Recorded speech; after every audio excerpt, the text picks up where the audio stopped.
নমস্কার, তন্দ্রা লিটল ওভেনে আপনাদের সকলকে স্বাগত। আজকে আমি আপনাদেরকে ছোট চিংড়ি বা ফুল চিংড়ি বড়া করে দেখাবো।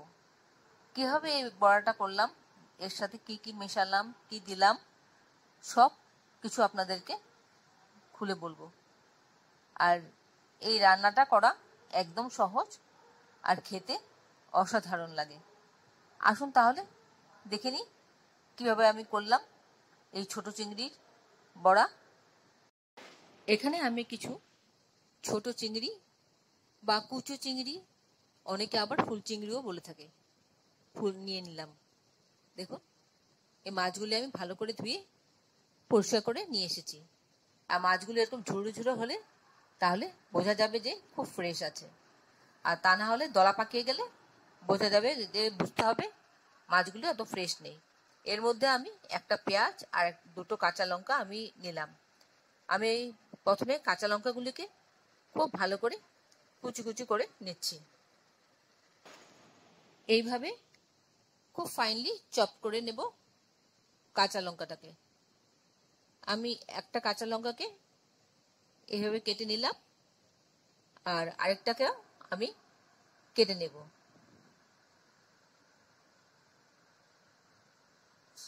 আমার কাটা হয়ে গেল। এবার একটা পেঁয়াজ নিলাম, তাকে কিভাবে ফাইনলি চপ করব সেটা আমি আপনাদেরকে দেখিয়ে দিচ্ছি। এইভাবে আঁচ দিয়ে নেব, কিন্তু গোড়ার দিকটা জোড়া থাকবে। গোড়ার দিকটা কেটে দিলে অত ভালো করে ধরে রাখা যাবে না তখন। তারপর পেঁয়াজটাকে ঘুরিয়ে দিলাম, ঘুরিয়ে দিয়ে এবার এইভাবে কেটে নেব। দেখুন, একদম ঝিরিঝিরি হয়ে বেরিয়ে আসছে, খুব ফাইনলি চপ হয়ে যাচ্ছে। দেখেছেন কি সুন্দর হয়েছে সব।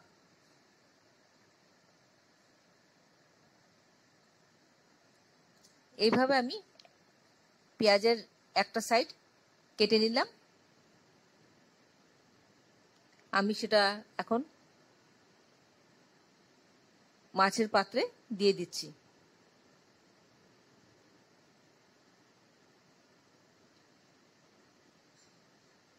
আর আরেকটা সাইড আমি কেটে নিচ্ছি।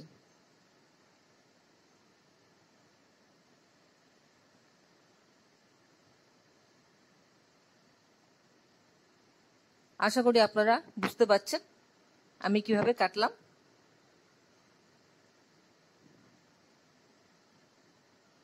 আমার কাটা হয়ে গেল। এবার এর মধ্যে আমি আর কি কি দিচ্ছি, মেশাচ্ছি, সেটা আমি আপনাদেরকে দেখিয়ে দিচ্ছি। আমি এখানে 2 টিস্পুন বেসন নিয়ে নিলাম, আর নেব 1 টিস্পুন চালের গুঁড়ো। চালের গুঁড়োটা দিলে খুব ক্রিস্পি হবে, খেতে বেশ ভালো লাগবে। আর নুন দিয়ে দিলাম স্বাদ মতন, একটু হলুদ গুঁড়ো দিয়ে দিলাম। এবার সবটা একসাথে ভালো করে মিশিয়ে মেখে নিচ্ছি। আপনারা কে কোথা থেকে আমার এই রেসিপিটা দেখছেন প্লিজ একটু কমেন্ট বক্সে কমেন্ট করবেন, আমার তাহলে খুব ভালো লাগবে। আর নতুন কোনো বন্ধু প্রথমবার আমার চ্যানেলটাকে দেখে থাকলে আপনাকে একটা বিগ হাগ জানাচ্ছি। চ্যানেলটাকে সাবস্ক্রাইব করে নেওয়ার জন্য অনুরোধ রইল। পাশে বেল আইকনটা অ্যাক্টিভেট করে নেবেন, যাতে পরবর্তী আমার সমস্ত রেসিপির নোটিফিকেশন সবার আগে আপনার কাছে এসে পৌঁছয়। আর আপনি যদি ফেসবুক থেকে দেখে থাকেন তাহলে ফলো অপশনটা ক্লিক করুন আর একটা লাইক দেবেন, তাহলে আপনি আমার সাথে জুড়ে যাবেন। আপনি আমার সাথে জুড়ে গেলে আমার সমস্ত রেসিপির নোটিফিকেশন সবার আগে আপনার কাছে এসে পৌঁছবে। কড়াতে সর্ষের তেল দিয়ে দিলাম, দিয়ে তেলটা আমি চারদিকে গায়ে লাগিয়ে নিচ্ছি, কারণ আমি বড়াগুলি যখন করব ওর গায়ে দেব আর এটা আরামসে খুলে চলে আসবে। দেখুন, এইভাবে আমি বড়াগুলি দিচ্ছি। তেলটা গরম হলে আমি এইভাবে বড়াগুলি গায়ে লাগিয়ে লাগিয়ে দিচ্ছি। তাতে কি হবে, এগুলো আটকে গেল বড়াগুলি। তারপর ধীরে ধীরে বড়াগুলি হতে থাকবে, আর যখন একটু শুকিয়ে আসবে, একটু ভাজা ভাজা মতন হবে, তখন আপসে উপর থেকে নিচে গড়িয়ে নেমে আসবে। এইভাবে আমি ছোট ছোট করে বড়া করে নিলাম কাটলেটের শেপে। আর তেল দেখুন আমি কিন্তু খুব বেশি দেইনি, প্রয়োজন পড়লে পরে দেব, কিন্তু এখন অল্প তেলেই আমি ভাজছি। আমি মিডিয়াম ফ্লেমে রেখেছি। মিডিয়াম ফ্লেমে রেখে আমি একটু চারিদিকে ঘুরিয়ে দিচ্ছি তেলটা। দেখুন আস্তে আস্তে করে সব গড়িয়ে গড়িয়ে নেমে আসলো। আমি কিন্তু খুন্তি টাচ করিনি। আপনারা যারা এখনো পর্যন্ত আমার চ্যানেলটাকে সাবস্ক্রাইব করেননি, ঝটপট সাবস্ক্রাইব করে নিন। আপনাদেরকে আমাদের মাঝে দেখতে পেলে আমাদের খুব ভালো লাগবে। এবার আস্তে আস্তে করে মাঝখানে নিয়ে আসলাম, যাতে তাপটা ঠিক মতন পায়।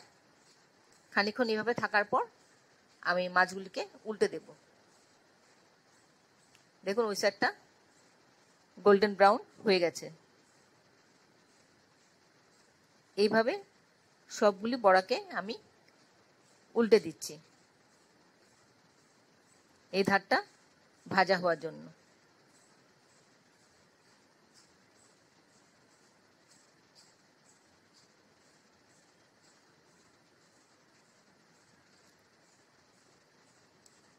এই বড়াগুলো দিয়ে ডালের সাথে খেতে তো খুব ভালো লাগে। এছাড়া এমনিতেও নুন দিয়ে মেখে ভাত বড়া দিয়ে খেতে খুব ভালো লাগে। আর চায়ের সাথেও খুব জমে যায় সন্ধ্যাবেলায়।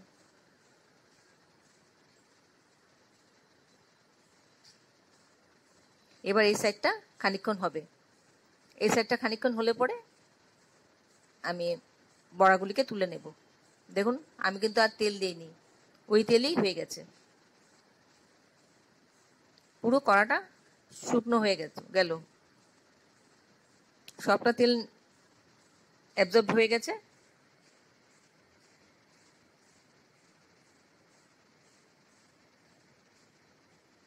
আশা করি আপনাদের ভালো লাগছে আমার এই রেসিপিটা। যদি ভালো লেগে থাকে তাহলে অবশ্যই একবার এইভাবে করে খেয়ে দেখবেন, আপনাদেরও ভালো লাগবে। আর খেয়ে কেমন লাগলো কমেন্টসে জানাতে কিন্তু ভুলবেন না। আমি আপনাদের কমেন্টসে অপেক্ষা করি। ভালো লাগলে অবশ্যই একটা লাইক দেবেন, আর বন্ধুদের সাথে অনেক অনেক শেয়ার করবেন, যাতে অন্যরাও এভাবে তৈরি করে খেতে পারে। বর্ষাকালে এরকম পকোড়া দিয়ে বড়া দিয়ে বেশ জমে যায়।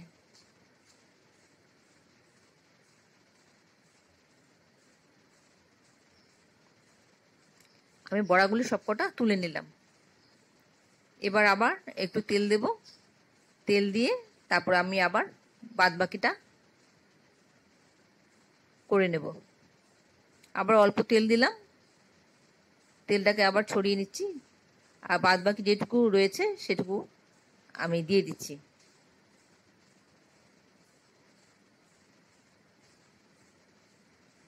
এতক্ষণ ধৈর্য ধরে আমার এই রেসিপিটা দেখার জন্য আপনাদেরকে অসংখ্য অসংখ্য ধন্যবাদ। আপনারা সকলে ভালো থাকবেন, সুস্থ থাকবেন, ঈশ্বরের কাছে এই কামনা করি। আর এই ধরনের নতুন নতুন রেসিপি দেখতে আমার চ্যানেলটাকে সাবস্ক্রাইব করে নেবেন। পাশে বেল আইকনটা অ্যাক্টিভেট করে নেবেন, যাতে পরবর্তী আমার সমস্ত রেসিপির নোটিফিকেশন সবার আগে আপনার কাছে এসে পৌঁছয়। আপনাদের যদি কোনো প্রশ্ন থাকে আমার এই রেসিপি সম্পর্কে, তাহলে অবশ্যই কমেন্টসে জানিয়ে দেবেন। আমি আপনাদের প্রশ্নের উত্তর দিয়ে দেব। এই ছোট চিংড়ি মাছ দিয়ে আপনারা কি কি রেসিপি করেন একটু আমাকে কমেন্টসে জানালে আমি খুব খুশি হব। কারণ সবাই তো ফুল চিংড়ি বড়াই করে, এছাড়া আর কি কি করেন? আমি অনেক কিছুই করি। প্লেটিং করে নিলাম।